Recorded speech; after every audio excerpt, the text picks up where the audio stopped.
왜 중국은 폐기 직전에 구형 반도체 장비를 정가의 2배나 주고 사들이고 있을까요? 그들은 한국을 추월하겠다고 호언장담했지만 데이터는 정반대의 이야기를 하고 있습니다. 화웨이의 최신 스마트폰, 과연 기적일까요? 아니면 국가적 재정 재앙의 시작일까요? 오늘 우리는 프로파간다 뒤에 숨겨진 차가운 숫자를 들여다봅니다. 중국이 EUV 장비 없이 7나노 칩을 생산했다고 발표했을 때 워싱턴과 서울은 충격에 휩싸였습니다. 미국의 철통 같은 제재가 실패한 것처럼 보였기 때문입니다. 전 세계 언론은 중국의 기술 자립을 대서특필했습니다. 하지만 이 화려한 축포가 터지는 동안 공장 뒷마당에는 불량 칩들이 산처럼 쌓여가고 있었습니다. 우리가 주목해야 할 것은 생산 가능 여부가 아닙니다. 바로 수율, 즉 yield rate입니다. 100개를 만들어서 50개를 버려야 한다면 그것은 기술 혁신이 아니라 자본 소각에 불과합니다. 오늘 한국국제렌즈는 중국 반도체 굴기의 민낯을 낱낱이 파헤칩니다. 반도체는 이제 단순한 부품이 아닙니다.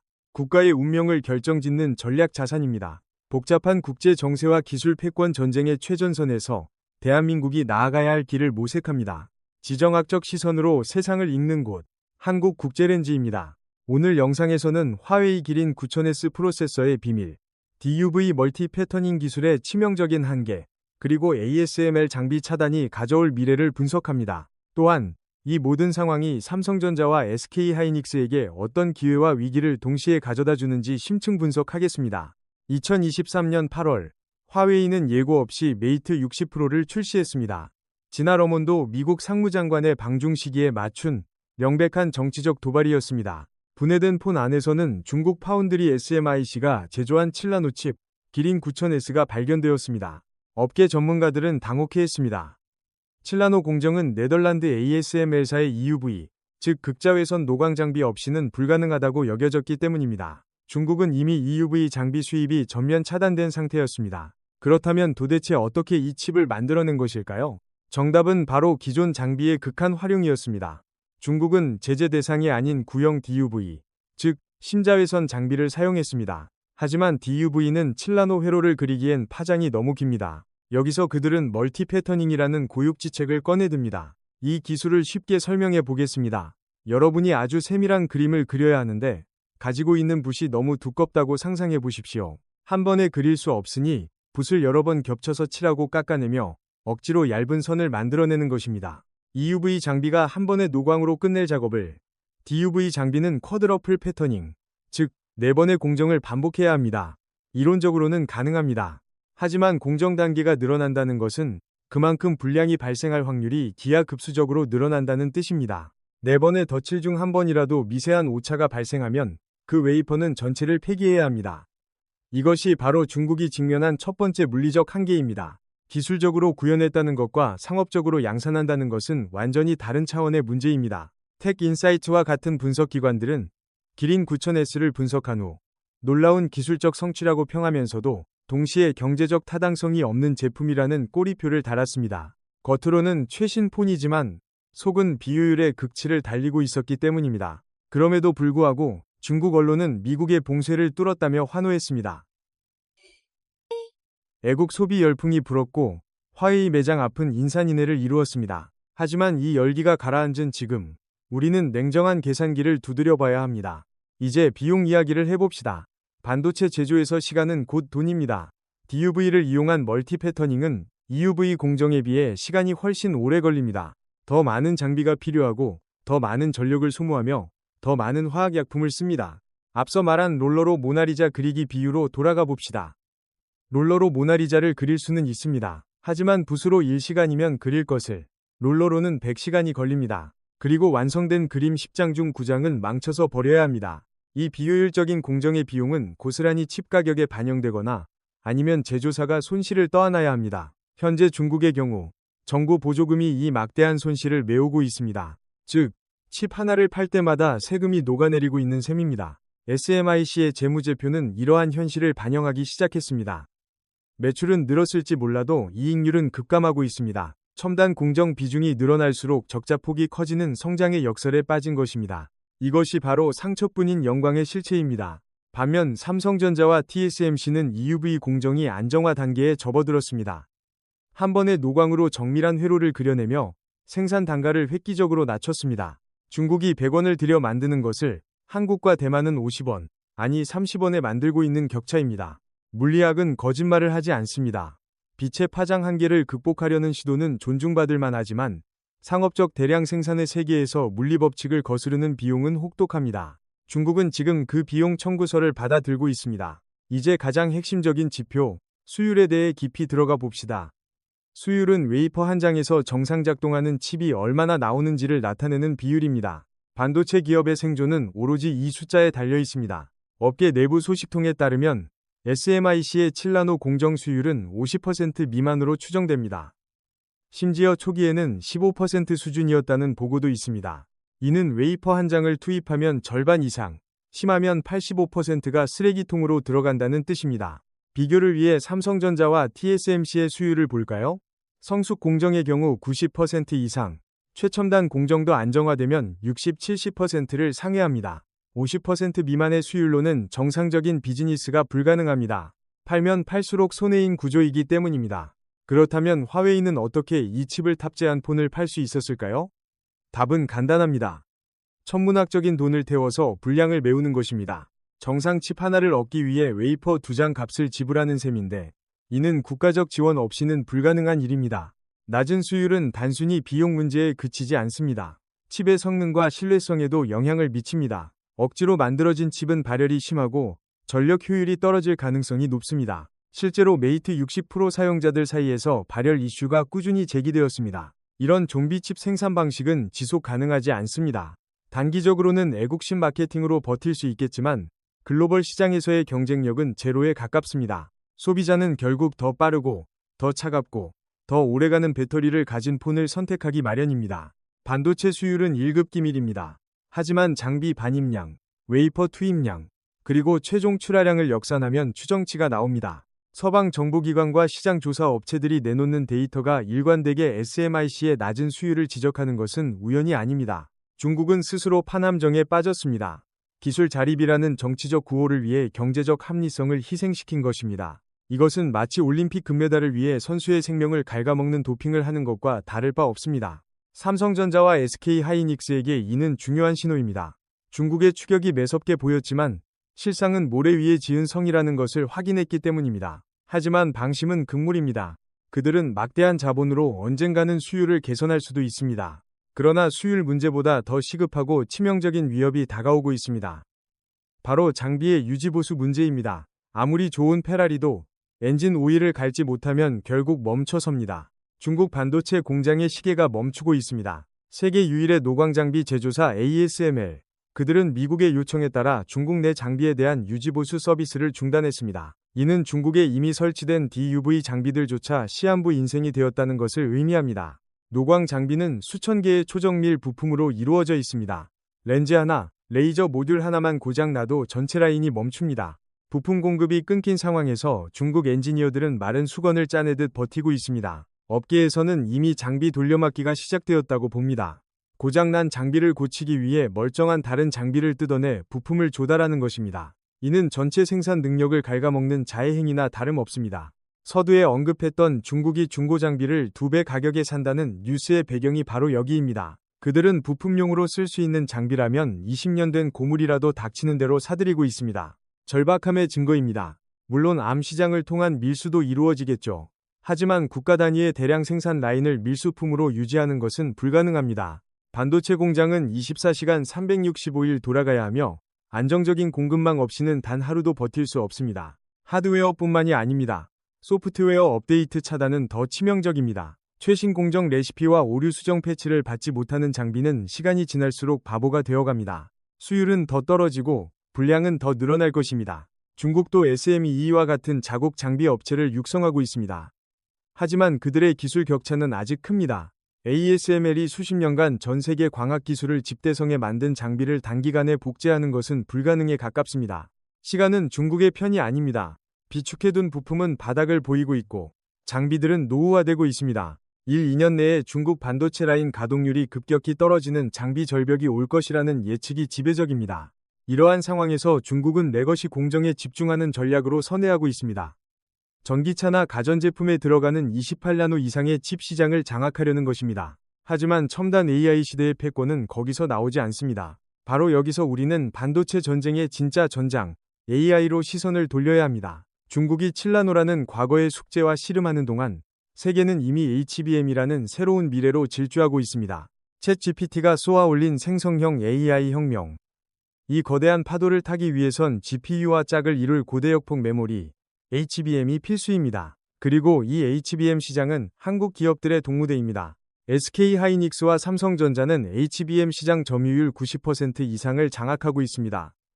엔비디아의 최신 GPU에는 어김없이 한국산 HBM이 탑재됩니다. 이것은 단순한 부품 공급이 아니라 AI 생태계의 심장을 쥐고 있는 것입니다. 중국도 HBM 개발에 뛰어들었습니다. 창신 메모리 등이 시제품을 내놓고 있지만 한국과의 기술 격차는 5년 이상으로 평가됩니다. HBM은 단순한 미세 공정이 아니라 칩을 수직으로 쌓고 뚫는 고난도 패키징 기술이 핵심이기 때문입니다. 더욱 절망적인 것은 AI 반도체 발전 속도가 너무 빠르다는 점입니다. 중국이 겨우 HBM2를 따라잡으면 한국은 HBM3, HBM4로 달아나 버립니다. 무어의 법칙보다 빠른 황의 법칙 시대에 추격자는 영원히 추격만 하다 끝날 수 있습니다. 미국은 중국의 AI 개발을 원천 봉쇄하기 위해 HBM 수출까지 통제하려 합니다. 데이터 센터에 GPU가 있어도 메모리가 없으면 뇌사 상태나 다름없습니다. 중국의 AI 굴기는 하드웨어의 병목 현상에 갇혀버렸습니다. 반도체 전쟁의 승패는 이제 모바일 칩이 아니라 AI 칩에서 결정됩니다. 중국이 화웨이 폰으로 자존심을 세우는 동안 한국은 AI 인프라의 핵심 파트너로서 미래 권력을 확보하고 있습니다. 이것이 진짜 격차입니다. 그렇다면 중국의 실패는 우리에게 무조건 좋은 일일까요? 상황은 그리 단순하지 않습니다. 중국은 삼성과 하이닉스의 최대 고객 중 하나였습니다. 고객이 돈이 없어 물건을 못 사게 되면 가게 주인도 타격을 입습니다. 중국 반도체 자금률 상승의 지연은 한국 기업들에게 시간을 벌어주었습니다. 저가 공세로 시장을 교란할 경쟁자가 사라진 것은 다행입니다. 하지만 동시에 거대한 중국 내수 시장을 잃어버릴 위험도 커지고 있습니다. 이제 한국 기업들은 탈중국 전략을 가속화해야 합니다. 미국, 유럽, 인도 등으로 시장을 다변화하고 초격차 기술로 대체 불가능한 지위를 굳혀야 합니다. 중국 의존도를 낮추는 것은 선택이 아닌 생존의 문제입니다. 메모리 반도체는 사이클 산업입니다. 중국의 레거시 반도체 생산 확대가 범용 메모리 시장의 가격 하락을 유도할 수 있습니다. 한국은 고부가 가치 제품, 즉 HBM과 DDR5 같은 프리미엄 시장으로 빠르게 이동해야 합니다. 정부의 역할도 중요합니다.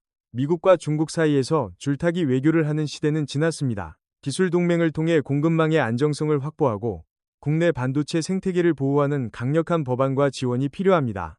중국은 막대한 연봉으로 한국 엔지니어들을 유혹하고 있습니다.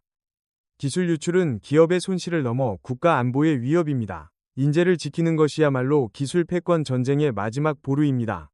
이야기를 정리해 보겠습니다. 화웨이의 칠라노 칩은 기술적 가능성을 보여주었지만 경제적 현실성은 증명하지 못했습니다. 낮은 수율과 장비 부족은 중국 반도체 산업의 발목을 잡고 있는 거대한 족쇄입니다.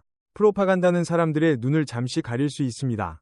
하지만 물리학의 법칙과 시장의 원리는 속일 수 없습니다.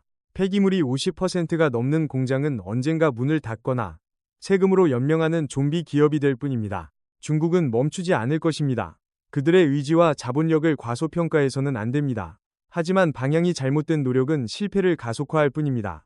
세계와 단절된 채 독자 표준을 고집하는 갈라파고스화가 진행되고 있습니다. 대한민국 반도체는 위기와 기회의 태풍 속에 서 있습니다.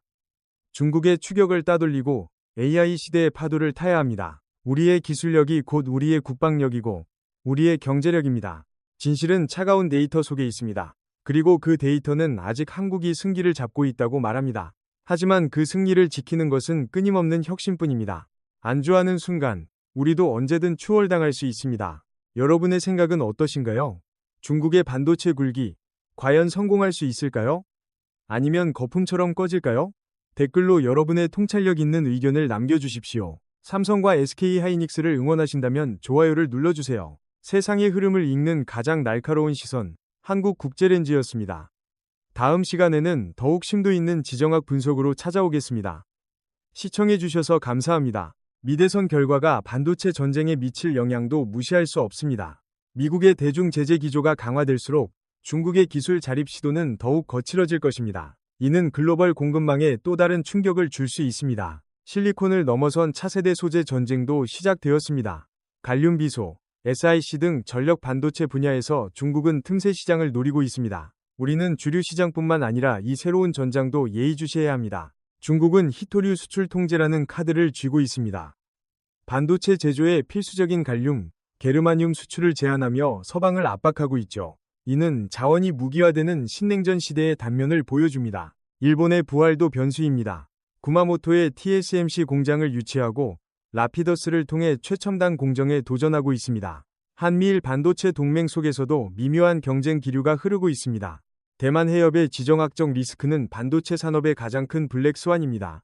만약 충돌이 발생한다면 전 세계 반도체 공급망은 붕괴될 것입니다. 한국에게는 반사이익이 될 수도 재앙이 될 수도 있는 시나리오입니다. 전공정의 한계를 후공정, 즉 패키징 기술로 극복하려는 시도가 늘고 있습니다. 칩넷 기술이 대표적입니다.